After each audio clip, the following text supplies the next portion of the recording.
আসসালামু আলাইকুম বন্ধুগণ, আশা করি আপনারা ভালো আছেন, সুস্থ আছেন। আজকে আমি আপনাদের জন্য নতুন একটা রেসিপি নিয়ে আসছি। ছোলা বুটের ডাল কিভাবে হালুয়া তৈরি করতে হয়। এখানে কিছু বাদাম নিয়ে নিয়েছি, বাদামগুলো ভেজে গুঁড়া করে নিব। এটা হচ্ছে চনার ডাল, ডাউলটা সিদ্ধ করে ভালো করে বেটে নিছি। চুলার উপর একটা প্যান বসিয়ে দিছি। এখানে টেবিল চামচের 2 চামচ ঘি দিয়ে দিব। ঘি দেওয়া হয়ে গেছে, কারণ এটা ঘির পরিমাণ বেশি লাগে। এখন দিব কয়টা গোটা সাদা এলাচ। এখন দিয়ে দেব বেটে রাখা ডাল। এলাচটা একটু হালকা একটু ভেজে নিছি, যাতে ঘিরানটা ভালোভাবে সেন্টটা বের হয়। ডাল দেওয়া হয়ে গেছে, একটু নেড়ে চেড়ে ঘির সঙ্গে মিক্স করে নিব। ভালোভাবে মিক্স করা হয়ে গেছে। এখন দিয়ে দেব সামান্য পরিমাণ লবণ। এখন দিয়ে দেব নারকেল কুড়ানোগুলো দিয়ে দিব। নারকেল কুড়ানো দিয়ে ভালোভাবে নেড়ে চেড়ে নারকেল এটার সঙ্গে মিক্স করে নিব। এবারে দিয়ে দেবো চিনি পরিমাণ মতো। চিনিটা আপনারা আপনাদের পছন্দ মতো দিবেন, কমিয়ে বাড়িয়ে।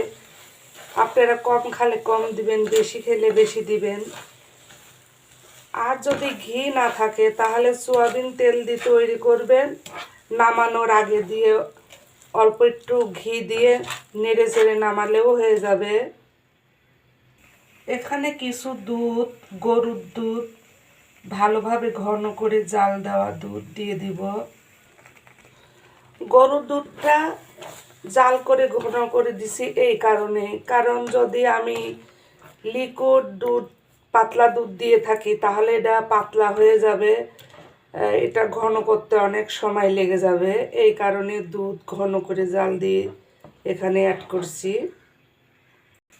এখানে কিছু গুঁড়া দুধ নিয়েছি, গুঁড়া দুধগুলো দিয়ে দিব। গুঁড়া দুধগুলো ভালোভাবে এর সঙ্গে মিশিয়ে নিব।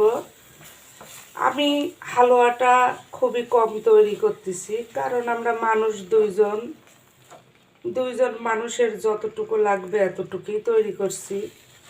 আপনার বেশি লাগলে, মানুষ যদি বেশি হয়ে থাকেন তো বেশি করে তৈরি করবেন। বাদামগুলো এটার ভিতরে গুঁড়া করে নিছি, এখন বাদাম গুঁড়াগুলো দিয়ে দিব।